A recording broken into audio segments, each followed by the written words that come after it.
আসসালামু আলাইকুম প্রিয় বন্ধুরা, এই যে বেলি ব্রিজটা যে দেখছেন, এই বেলি ব্রিজটা হলো প্রত্যাশার মাঠ। এই যে দেওরা যে প্রত্যাশা আছে, প্রত্যাশার মাঠের তুরাগ নদীর উপর দিয়ে বেলি ব্রিজটা। আর বেলি ব্রিজের পাশ দিয়ে এই যে দেখুন, এটা হইলো আমাদের প্রত্যাশার যে মাঠটা আছে, এই মাঠের যে একটা প্রজেক্ট, এই প্রজেক্টে অনেক প্রতাপশালীর মানুষের প্লট আছে। এই প্লট, এটা হলো প্রত্যাশার মাঠ বলে। এই প্লটে যেমন সচিব, বড় বড় নেতা খ্যাতা, প্রেসিডেন্ট, প্রধানমন্ত্রীর নাই তো প্রেসিডেন্টের নাকি প্লট আছে।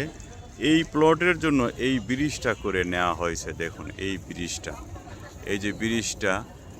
এই ব্রিজটা হলো ওই যে আশুলিয়া রোড থেকে হইয়া তুরাগ নদীর উপর দিয়ে এই ব্রিজটা চলে আসছে ওই মাথায় গিয়ে দেখলাম যে কোনো রাস্তার জন্য কোনো জায়গা নেই, কিন্তু ব্রিজটা টানে রাখা হয়েছে কোটি কোটি টাকা খরচ করে। কিন্তু কবে যে ব্রিজের জন্য রাস্তা নেওয়া হবে, অ্যাকোয়ার করবে, এরপরে রাস্তা ব্রিজের কাজ সম্পন্ন হবে। তো যাই হোক, যেটার জন্য ভিডিও করা, দেখুন এরপরে এই যে বেলি ব্রিজের কোণা থেকে এই যে একটা নদীর পাশ দিয়ে হাঁটাহাঁটি করার জন্য আওয়ামী লীগ সরকার এই যে করা হয়েছে, হাঁটাহাঁটি করার জন্য এই যে ফ্লাইওভারের মতো আর কি, ব্রিজ মতো ওই চলে গেছে অনেক দূর। এভাবে নিয়ে অনেক দূর নেওয়া হয়েছে নদীর পাশ দিয়ে, এপারও এবং ওই পারও। ওই যে দেখায় ওই পারও, ওই যে নিচে দেখা যাচ্ছে এই যে এইটা এই যে ওই পার। তো নদীর দুই পাশ দিয়ে এরকম নেওয়া হয়েছে আর কি, ব্রিজের মতো কইরা। তো যাই হোক, এগুলো করতে তো কোটি কোটি টাকা খরচ হয়েছে না? এগুলো কি নদীর পাশ দিয়ে নেওয়া কি আদৌ দরকার ছিল? এখান থেকে সরকারের কি রাজস্ব চারানা পয়সা আয় হয়?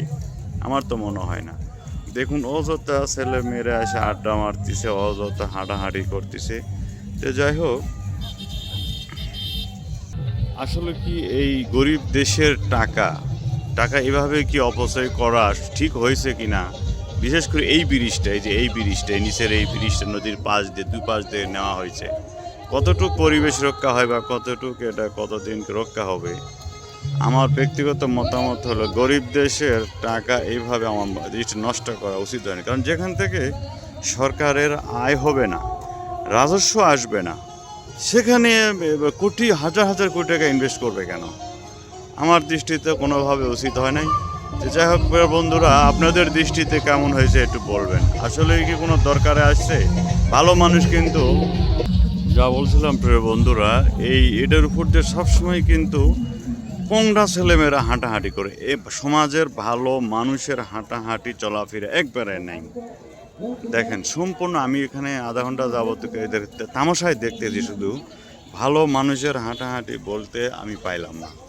শুধু ইয়াং ছেলে মেয়েদের, সব পোংরা টাইপের ছেলে মেয়েদের চলাফেরা। এ হলো অবস্থায়। গরিব দেশের এই ধরনের ঋণ করে হাজার হাজার কোটি টাকা উন্নয়নের নাম দিয়ে লুটে তো খাইছে, তা এগুলো নষ্ট করছে। ঠিক আছে প্রিয় বন্ধুরা, আপনারা অবশ্যই আমার কথাগুলো ভালো করে শুনে কমেন্টে জানাবেন যে আসলে এ ধরনের গরিব দেশে এ ধরনের টাকা, এই হাজার হাজার কোটি টাকা নষ্ট করা উচিত হয়েছে কিনা। 1 টাকাও রাজস্ব আসবে না, 1 টাকাও না। ঠিক আছে, আল্লাহ হাফিজ, আসসালামু আলাইকুম।